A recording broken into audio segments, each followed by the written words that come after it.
Hey, how's it going, guys? Matt here from Toasty DIY, and I'm here with a very quick video to show you how you can use an iPhone as a webcam, or how I like to use it as a portable camera for your live streaming setup. So let's not waste any more time and dive right into it. Now, there are a ton of different apps out there on the market now that allow you to do this feature, and there are some that do work for Android as well, but I'm going to be showing you the one that I use personally because it seems to work the best, and that is NDI HX Camera, which, as you can see right here, is a, well, paid app. It is a $20 app, which is kind of steep for an app, but the flexibility you have using the NDI app that actually comes with the NDI plugin is, well, it works most of the time. Now, for those who don't know what NDI is, it's basically a way to transfer video over your network and allow you to plug it into things like OBS. I've used OBS NDI a ton of time for multiple PC streaming setups where you don't have to use a capture card and you can use, let's say, a gaming PC to play all the games and then send that signal to a streaming PC so your gaming PC doesn't actually have to do the live streaming work.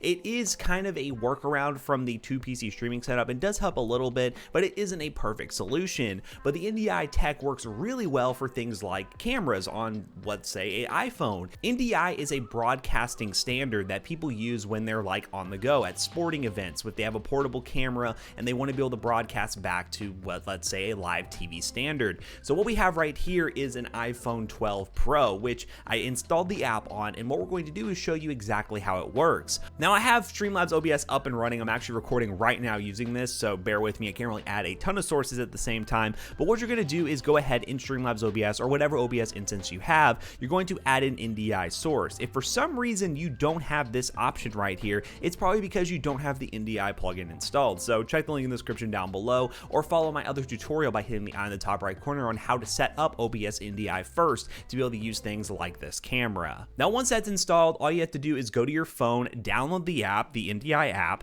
and open it up. And from there, you should be able to select this NDI camera as a source option in that NDI source that you added. And we're gonna go ahead and switch to it real quick.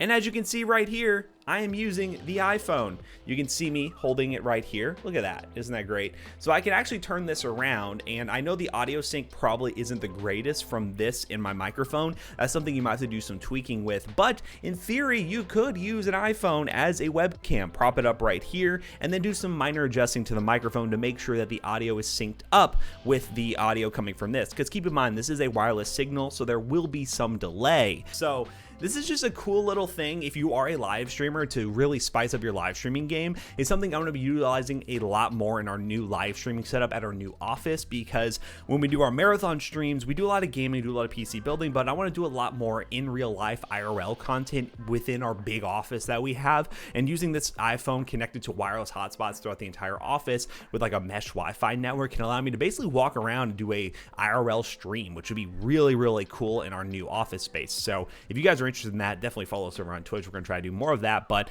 yeah, that's pretty much it. If you guys have any suggestions for other apps that I could try and teach you all how to use, let me know in the comment section down below. But I honestly think the NDI app is one of the best options out there, and I'm pretty happy with it. So once again, if you want to download anything that I mentioned in today's video, links in the description down below. Please like, comment, and subscribe, and I will see you guys in the next one.